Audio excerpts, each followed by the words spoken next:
aka na-achị Anambra steeti bụ ọkammụta Chukwuma Soludo akpọkugo ndị ahụ na-anọchite anya Anambra steeti na asọmpi egwuregwu nke ala anyị a na-achịkọba na Delta steeti ka agbasie mbọ ike bụrụ ezigbote ndị nnọchite anya nke steeti a n'ụdị dịgasị iche iche.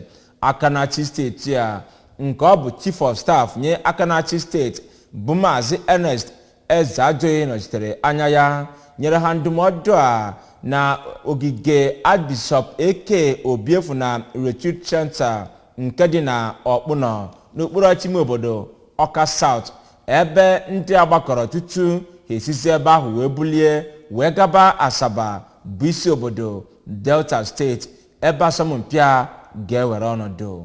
Ka Ejike Abana kọtọpụrụ gị akụkọ a. Ọ na-eto ndị ahụ, Gọvanọ Soludo gbakwara ha ume ka ha gbaa mbọ gaa ya bụ asọmpi ma buru iko dị iche iche lata.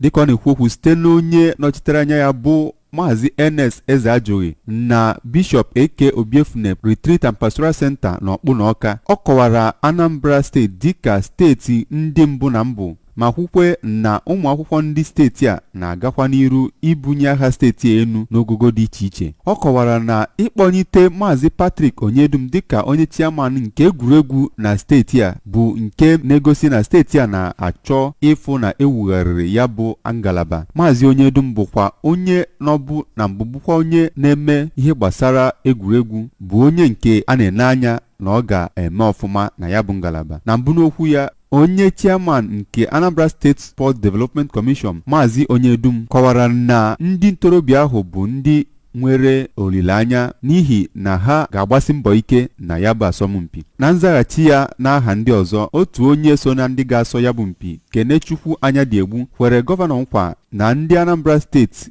ga-aga ebe ahụ ma tụrụ ugo mmeri lata. Kọmishọna mgbasa ozi Sapọl Nwosu nakwa ndị ọzọ bụ ndị nọ na ya bụ mmemme.